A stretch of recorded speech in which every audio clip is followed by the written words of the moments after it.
swear or affirm that the testimony you are about to give in this case is the truth, the whole truth, nothing but the truth, so help you God? I do.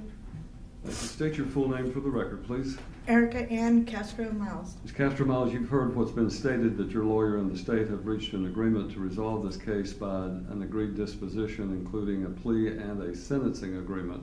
I want to make sure that you understand your rights. First of all, have you had an opportunity, I realize this case has been pending for some time, but have you had an opportunity to go over all of the facts of the case, the charge against you, and discuss it with your attorney, and you and Mr. Finley discuss both the pros and cons of this agreement and any possible defenses you might have to the charge against you? I have. Well, it's indicated that you want to enter a plea of guilty to this charge. Do you understand you have a right to plead not guilty and to have the trial go forward as we're in the middle of the trial right now? I do. Do you understand that you would have the right to trial by jury and to have an attorney to represent you at every stage and to have one appointed, as I've done with Mr. Finley? I do. Do you understand that if you went to trial, you would be presumed to be innocent? If we continue with the trial as is, as you've heard me explain to the jury, that you would be presumed to be innocent until such time, if ever, the state proved your guilt beyond a reasonable doubt to the satisfaction of all 12 jurors, and their verdict would have to be unanimous before you could be convicted of any crime. I do. Do you understand that if you went to trial, you and your lawyer could continue to confront and cross-examine all witnesses the state might call against you, and that you could bring in your own witnesses by the use of a subpoena? I do. Do you understand that if you went to trial, you would be presumed to be innocent? You've heard me explain that to the jury repeatedly. You would be presumed to be innocent. You would not have to testify or prove anything, and no inference of guilt would arise because you did not testify at your own trial. I do. Do you understand that if you went to continue with this trial and that you were found guilty of any crime and sentenced for that crime, you would have the right to appeal that judgment and the sentence imposed to the Court of Criminal Appeals, and the right to have a lawyer appointed to help you with that appeal? I do. Do you understand that by entering this plea of guilty, you're giving up your right to a trial and to an appeal, and all I'm going to do is to approve what your lawyer and the state have worked out? I do.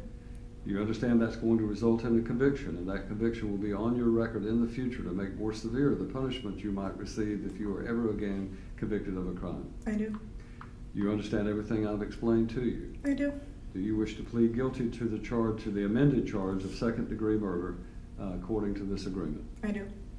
You understand that if you plead guilty, the court of the state could ask you questions about this offense, and if you answer those questions under oath on the record and in the presence of your lawyer, your answers could later be used against you in a prosecution for perjury if it were to turn out that you were lying under oath.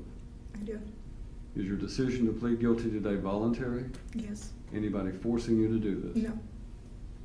You understand that I can't accept your plea unless I'm satisfied that there are facts to support it and that you are in fact guilty of this charge? I do. And are you in fact guilty then of the charge of second-degree murder? Yes. General, the state has put on evidence in this case that, in my opinion, satisfies the requirement of facts to be submitted to the court to find that there is a factual basis for it, unless you have some additional evidence you wish to present. Are you satisfied with your attorney's services? I am. You feel like Mr. Finley's done a good job of representing you competently? He's done an amazing job. All right. Mr. Finley, do you know of any reason she should not enter this plea? No, sir, Your Honor. All right. Anything further from the state? It's my understanding that this has been discussed with the family and that the family is in agreement with this disposition. Is that correct? That's correct. All right. Then Erica Castro-Miles in docket number 22 CC 2018 CR 267, upon your plea of guilty to the charge of second-degree murder, I find that you are guilty of that offense. I sentence you to 15 years in the Tennessee Department of Corrections to be served at 100% release eligibility, and you are entitled to pre-sentence jail credit from May the 30th of 2018 until today. That is the judgment of the court in this case.